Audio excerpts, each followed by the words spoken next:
Simbora, galera! Já estamos junto! Vamos que vamos, professor Túlio Bastos aqui. Hoje é dia 27 de junho de 2022, né? Nós vamos fazer aqui o comentário da prova do PAS que foi aplicada na Universidade Federal de Lavras, tanto aqui no campus de Lavras, né, no campus principal, e também no campus São Sebastião do Paraíso.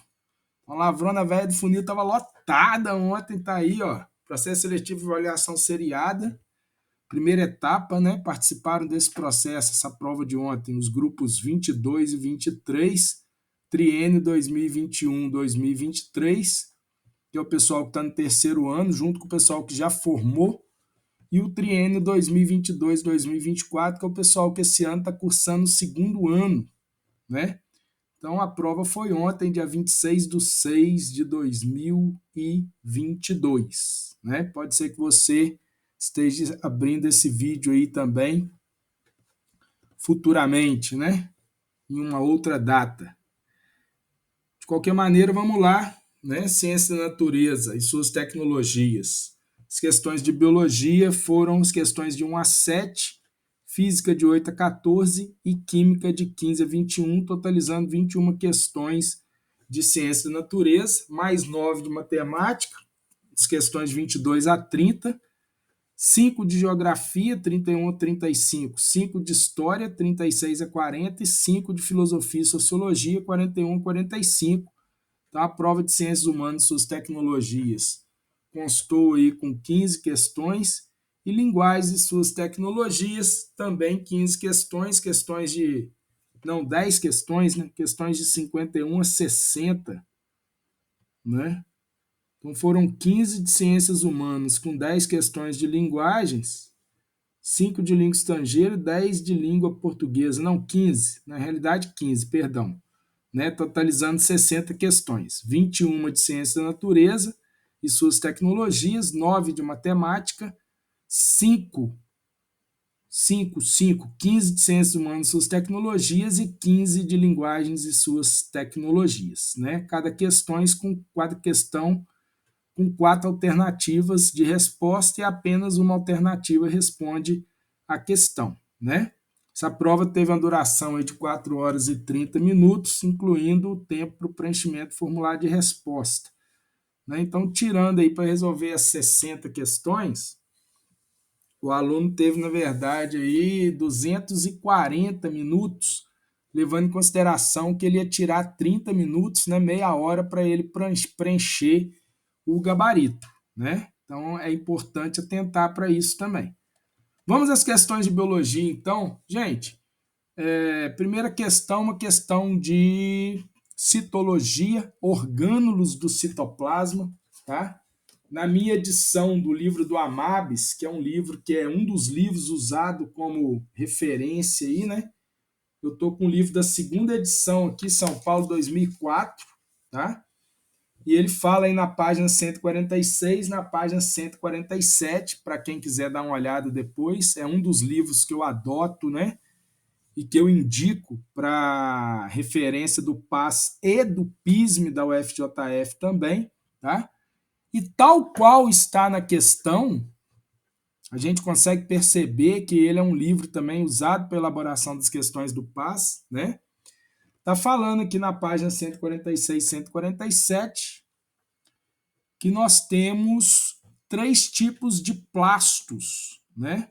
Então ele fala no enunciado, os plastos são organelas membranosas encontradas apenas em plantas e em alguns protistas. Considerando a função e os pigmentos presentes nos plastos, faça as associações corretas entre as colunas abaixo. Então, o cloroplasto, gente, é o plasto verde que contém a clorofila, né? Tem a musiquinha do Paulo Alexandre. Eu vi o cloroplasto, organela maravilha, que tem botãozinhos verdes, chamados tilacoides, porque tem a clorofila. É algo mais ou menos assim, musiquinha muito legal que fala da fotossíntese, né? Então, o cloroplasto é a organela responsável pela fotossíntese, né? Uma das reações químicas mais importantes da natureza aí. e ele tem a clorofila, que é o pigmento verde, né? Os cromoplastos, eles já são plastos coloridos, mas podem ser em geral vermelhos ou amarelos, né? Então eles também são plastos coloridos. Não está muito evidente até hoje aí qual seria a função, mas acredite que ele tem aí uma função de armazenamento e também de a presença de pigmentos acessórios aí da fotossíntese, né? Aqui no livro do Amabis, eles falam que são responsáveis pelas cores de certos frutos, de certas flores, das folhas que se tornam amareladas ou avermelhadas no outono e de algumas raízes como a cenoura. Mas ele também comenta que a função dos cromoplastos nas plantas ainda não é bem conhecida. Já os leucoplastos, eles não têm pigmentos, eles são leuco, lembra aí dos leucócitos, glóbulos brancos, né? Então, o leucoplasto é um plástico como se fosse um plástico branco, um plástico incolor na realidade, né? E ele teria função de armazenamento, como o amiloplasto, que armazena amido, o proteoplasto, que armazena proteína, né? Então, no caso aí, possuem carotenoides como pigmento, seria o cromoplasto 2. Possui clorofila como pigmento principal, o cloroplasto 1, e não possuem pigmentos e atuam no armazenamento de amido, o leucoplasto, né? Armazenamento de amido, lipídios ou proteínas, né? Então seria o leucoplasto. Então ficou 2 cromoplasto, 1 cloroplasto, 3 leucoplasto, 2, 1, 3. E a resposta então seria a letra C. Então a questão de citologia, item 2 do programa, né? Importante a gente ressaltar isso. E cloroplasto, para quem acompanhou aí o trabalho que eu fiz no Instagram, era uma questão batida, né? Para quem teve o trabalho de resolver as questões passadas, fazer um mapa de questões que eu sempre indico para vocês, provavelmente uma questão dessa não seria surpresa. Cloroplasto já caiu inúmeras vezes aí, né? Questão 2, questão que fala do coronavírus e do sítio de ligação deste vírus com a sua célula hospedeira, que são células do trato respiratório. Vamos ao enunciado da questão. Desde o início da pandemia de Covid-19, os cientistas buscam entender os mecanismos de infecção das células humanas. Sabe-se que o vírus SARS-CoV-2 utiliza proteínas que ficam na superfície para se ligarem a receptores presentes nas células do trato respiratório humano e, assim, entrarem nas células. Considerando a estrutura das células animais, em que região ficam esses receptores que se ligam ao vírus?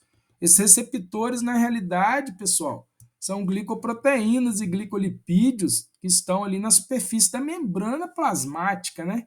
Se o vírus precisa se ligar a uma célula e é uma célula animal, no caso especificamente em uma célula humana, porque nós estamos falando da doença Covid-19, né, e do vírus SARS-CoV-2, que é o causador da Covid-19. Então, esse vírus parasita células humanas do trato respiratório. Células humanas não têm parede celular, né? E ele não pode se ligar à célula a não ser que seja externamente pela membrana plasmática. Carioteca é a membrana nuclear, né? E o citoplasma, mesmo para que ele pudesse chegar ao citoplasma, ele teria que se ligar à membrana, né? Seja para ser endocitado, né? Ou simplesmente para inocular o material genético dele no interior das células hospedeira. Então, a resposta a essa questão aí, eu considerei uma questão também, a exemplo da questão 1, uma questão tranquila, né? Resposta seria a letra D. Na questão 3, questão 3, quem tinha se ligado no videozinho que eu saltei no meu Instagram na semana passada, eu mandei na mosca falando exatamente da classificação do ovo quanto à quantidade de vitelo e dos tipos de segmentação, né? A segmentação do ovo é influenciada pelo vitelo, que por sua vez é um material nutritivo. Então a questão fala o seguinte, vamos ao enunciado. Os quadros a seguir apresentam respectivamente classes de organismos 1, 2, 3 e 4, tipos de ovos quanto à quantidade de distribuição de vitelo 1, 2, 3 e 4 e tipos de segmentação W, X, Y e Z. Primeira tabelinha, então, primeiro quadro, né? Classes: 1 inseto, 2 anfíbios, 3 aves, 4 mamíferos. Tipos de ovos: 1 isolesto, 2 telolesto, 3 centrolesto e 4 heterolesto. E tipos de segmentação: meroblástica discoidal, que também é chamada de segmentação parcial discoidal, meroblástica superficial, holoblástica, que também é chamada de segmentação total igual, e holoblástica desigual. Nós precisamos lembrar o seguinte, gente: ovo de inseto é centrolesto. Se o vitelo está no centro, a segmentação se restringe à periferia do ovo, à superfície do ovo. Então, inseto tem ovo centrolesto e a segmentação é meroblástica superficial, né? Anfíbio já tem ovo mesolesto ou heterolécito, né? Tem uma quantidade média de vitelo. Então, seria o 4 para anfíbio aí, em tipos de ovos. E o tipo de segmentação, para quem tem uma quantidade média de vitelo, é uma segmentação total ou holoblástica. No entanto, ela é desigual. Beleza?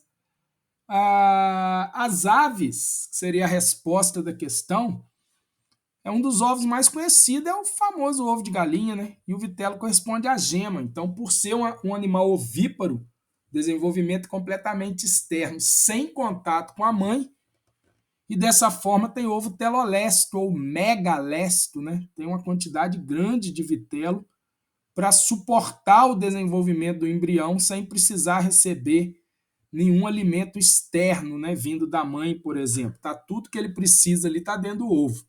E a segmentação, nesse caso, é meroblástica discoidal.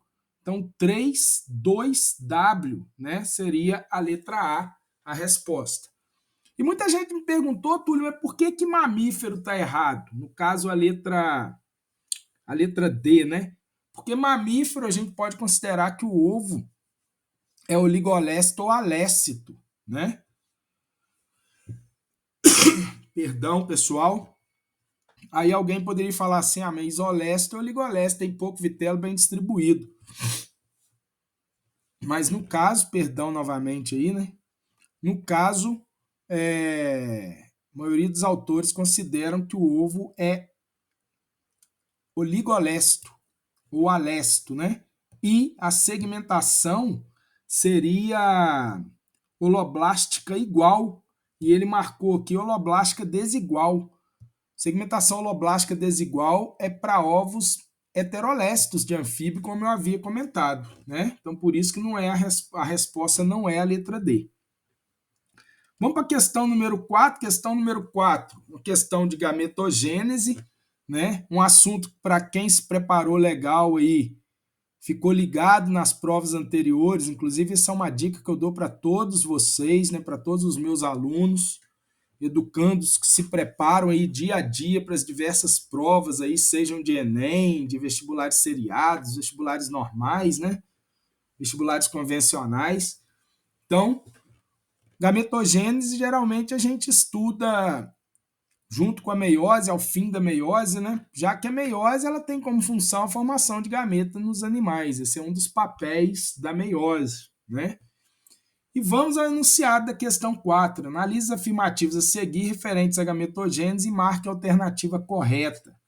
Na ovogênese são formados 2 corpúsculos polares, que são células viáveis para a reprodução. Na verdade, não. Na verdade, são formados 3 corpúsculos polares e eles não são viáveis, né? Eles não têm participação ao que tudo indica, né? Eles não teriam participação direta para a reprodução, eles degeneram e morrem, né? Então, na gametogênese feminina, chamada ovulogênese, ovogênese ou ovocitogênese, né? Tanto faz, são formados um óvulo viável, já que o óvulo é uma célula muito grande, e 3 glóbulos ou corpúsculos polares que vão degenerar e morrer. Na letra B, nos testículos dos machos de mamíferos, as espermatogônias caracterizam por serem haploides. Não, elas são diploides. Espermatogônias diploides, espermatócitos primários também diploides, e os espermatócitos secundários, as espermátides, e os espermatozoides, que seriam haploides. Então, essa aí também está errada. Letra C, de fezes. A formação de flagelo dos espermatozoides ocorre após a espermatogênese, durante a passagem pelo epidídimo. Na realidade, não. No epidídimo, os espermatozoides eles vão amadurecer, mas eles já serão espermatozoide. A formação se dá nos túbulos seminíferos no interior do testículo. Dá para a gente ver isso, inclusive, em algumas imagens, os flagelos sendo formados, né? Ainda no testículo. O epidídimo está na parte externa, onde ocorre a maturação dos espermatozoides, que em seguida vão passar durante a ejaculação pelo ducto deferente ou canal deferente, depois o ducto ejaculatório para unir aí a uretra, né? E se somar às secreções da vesícula seminal, das glândulas bulbouretrais e da próstata.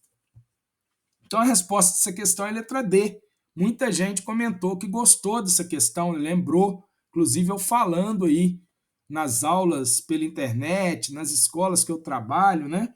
Que nos ovários das fêmeas de mamífero a formação dos gametos femininos tem início ainda na vida intrauterina. As mulheres já nascem com seus gametas parcialmente formados e durante a puberdade vai ser completada a meiose e a menarca marca, né, a primeira ovulação. A menarca, na realidade, marca, digamos assim, o fim do primeiro ciclo menstrual, né? Porque a mulher já tinha ovulado antes, e aí a menarca marca o fim desse primeiro ciclo e o início do segundo com a primeira fase secretora, a primeira menstruação. Então, questão 4 também eu considerei uma questão boa. Depois a gente vai ver aí a UFLA saltando aí a porcentagem de acerto, eu acredito que vai ser uma porcentagem alta, né? E a questão 5? Questão 5, eu falei bastante que ia cair, que poderia cair, né?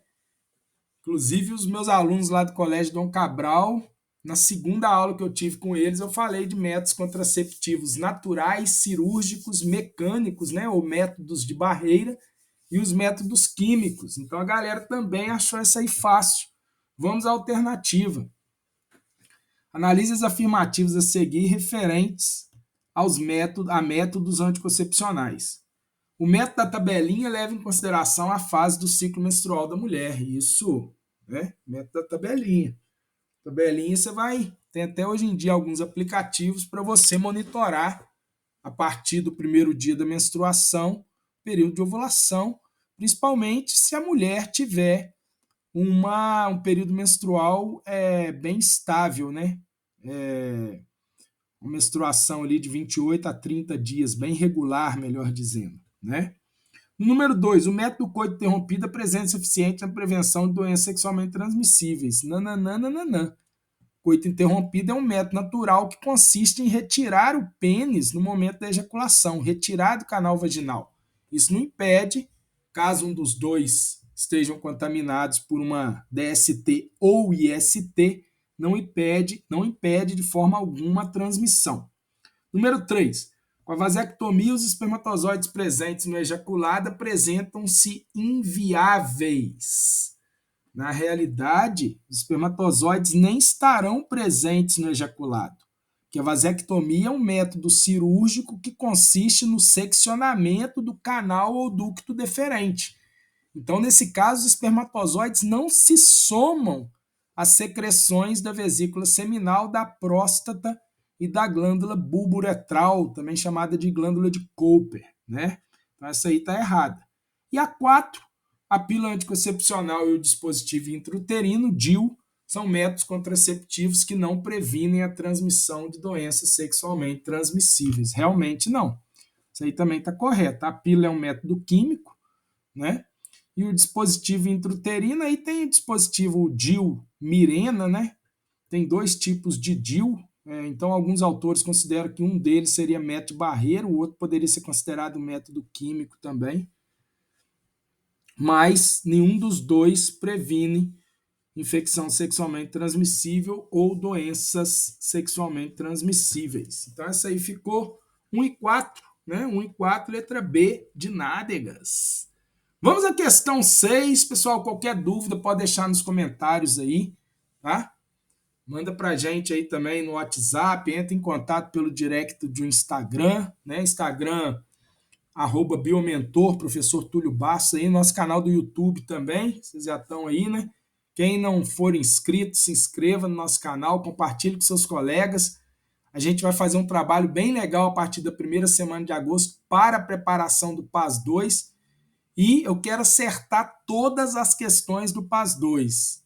Então, cola na gente que você decola, beleza? Para o PAS 2. Então, essa questão 6 também é uma questão tranquila. Quem estava ligado aí em histologia animal, tecido epitelial glandular, provavelmente acertou essa questão. Ela é bem tranquila. Né? Vamos ao enunciado da questão 6 aí. No corpo humano, as glândulas são classificadas quanto ao local em que eliminam as secreções. Relacione a primeira coluna com a segunda. Glândulas exócrinas, no caso, gente, são aquelas que lançam produto de secreção diretamente para fora do corpo ou no interior de uma cavidade. No caso aí seria sudoríparas e sebáceas. Glândulas endócrinas lançam produto de secreção exclusivamente na corrente sanguínea. São as glândulas produtoras de hormônios, né? Seria a hipófise, a tireoide e também a paratireoide e as suprarrenais. Só essas 4, né, que são as principais. Então, no caso aqui, a tiroide, né, ou tireoide e a hipófise. E glândulas mistas, também chamadas de glândulas anfícrinas, elas são aquelas que apresentam porção secretora exócrina e porção secretora endócrina, né? Seriam apenas 3 para vocês guardarem aí para o PAS 2, ó. E seria o pâncreas, o testículo e o ovário. Ah, Túlio, por que o pâncreas, o testículo e o ovário são mistas? Porque eles têm uma porção secretora exócrina e uma endócrina, como expliquei. Porção secretora exócrina do pâncreas libera o suco pancreático na cavidade do duodeno, cavidade digestiva. E a porção secretora endócrina libera os hormônios controladores de níveis de açúcar no sangue, a insulina e o glucagon. Tá? No caso do testículo, a porção exócrina libera o espermatozoide e a porção endócrina libera a testosterona, o hormônio sexual masculino. E no caso do ovário, a porção exócrina libera o ovócito secundário, o ovócito 2, e a porção endócrina libera a progesterona e o estradiol, o estrógeno, né, o estrogênio. Beleza? Então essa questão aí ficou o quê, então? Pâncreas mista, começa com 3, já elimina C e D. Depois tireoide, que é endócrina 2, então 3, 2, letra A. Vamos conferir. 1, sebáceo-dorípara exócrina, hipófise 2, bingo, letra A de amor. Né? Simbora para a questão 7. Questão 7. Folhetos embrionários são camadas de células que originam os órgãos e tecidos animais. Quem estava ligado na previsão biomentor aí que eu soltei no sábado, falei que ia cair desenvolvimento embrionário. Isso aí é a fase final, organogênese. A gênese, né, origem ou formação dos diferentes órgãos do sistema. Isso aí, galera, é muito tranquilo, ó.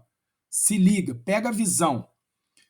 Epiderme, anexo epidérmico e sistema nervoso serão formados a partir da ectoderme, tá?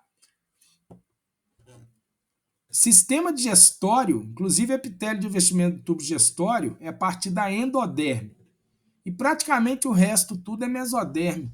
Então, ó, com essa dica a gente já conseguiria matar essa questão 7, ó.